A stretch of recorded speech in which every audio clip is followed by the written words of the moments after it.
Bonjour, bonsoir chez vous, selon l'heure à laquelle vous êtes en train de nous suivre.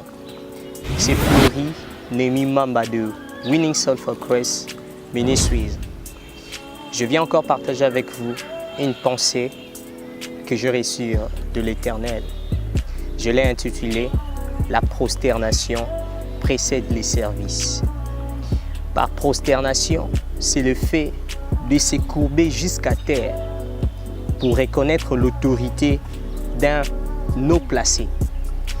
C'est le fait de s'agenouiller pour donner honneur au devant de la personne que nous honorons. Et pendant ces quelques minutes, je vais nous parler de la prosternation qui précède les services. Et comme vous le savez très bien, le service, c'est un travail, c'est un boulot, c'est un emploi. Et ici, nous parlons dans le cadre des choses de Dieu, dans le cadre du service de Dieu, de la prosternation qui précède le service. Matthieu, le chapitre 23, le verset 25, la Bible dit ceci. « Malheur à vous, scribes et pharisiens, hypocrites, parce que vous nettoyez le dehors de la coupe et du plat, et qu'au-dedans, ils sont pleins de rapines et d'intempérance. » Vous allez remarquer que le Seigneur donne une grande importance à l'intérieur qu'à l'extérieur. Et c'est ce qu'est en train de faire le pharisien. Qui sont les pharisiens? Le pharisianisme, c'est un secte qui est né dans la période de Malachie jusqu'à Matthieu. Vous allez remarquer, c'est pendant la période que Dieu s'est têtu, il ne parle pas. Mais ce secte a apporté plein de choses.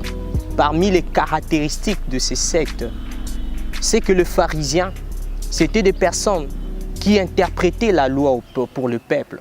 C'était des personnes qui apportaient la loi, ils connaissaient la loi et l'apportaient au peuple.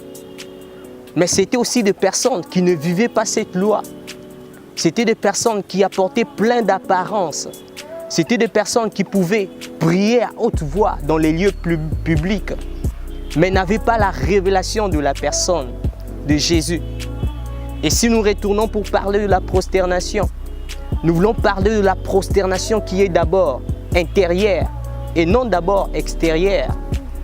Car tu peux t'agenouiller, tu peux faire du théâtre, tu peux pleurer même, mais ton cœur ne reflète rien au devant des dieux. Et c'est que le Seigneur nous invite, que la prosternation soit d'abord intérieure. Frères, sœurs, tu ne gagnes rien du tout. Si tu sers Dieu à l'église, je ne sais moi, tu chantes, tu prêches même, mais tu n'as jamais subi la conversion dans ta vie. Tu n'es jamais passé par la nouvelle naissance. Ça existe. Tu es là. Tu as été attiré par l'argent. Tu as été attiré par le bien matériel.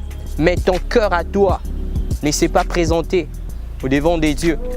Ton cœur à toi ne reflète rien du tout au devant de notre Seigneur. Ainsi, je nous parlerai de quelques caractéristiques sur la prosternation qui précède les services. Premièrement, la prosternation doit être interne en premier lieu. Je conditionne ces faits d'être interne et puis externe.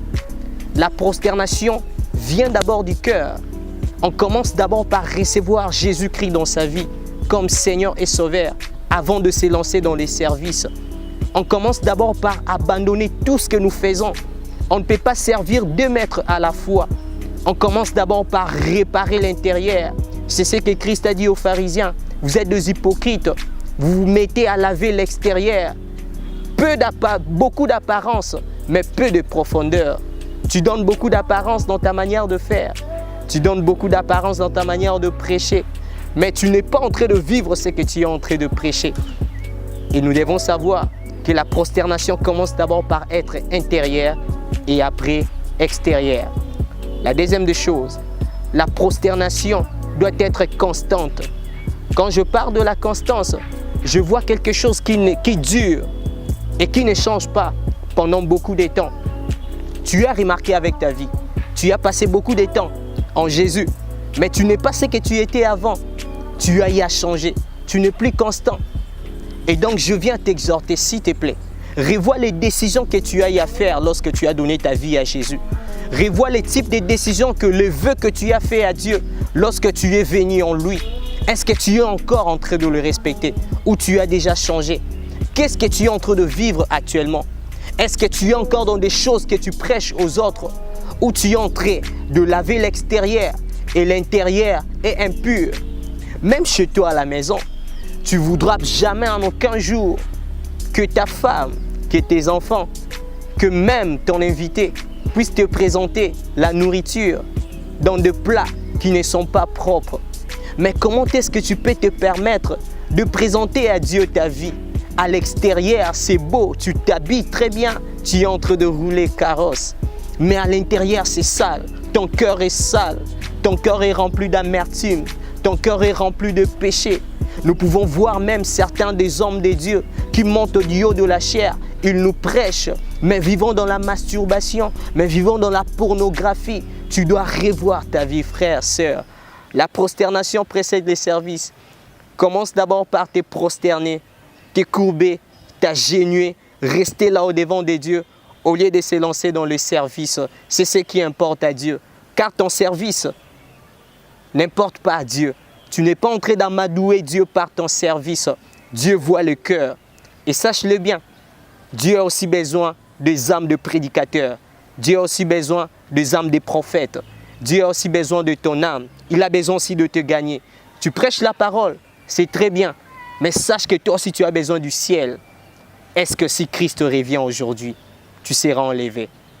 Dieu vous bénisse abondamment. C'était moi, votre bien-aimé, le frère Flory, Némi Mamba de Winning Souls for Christ Ministries. Je vous invite à partager ces messages avec nos connaissances, même avec nos familles. Et surtout, n'oubliez pas de vous abonner à notre chaîne YouTube. À la prochaine pour une autre édition.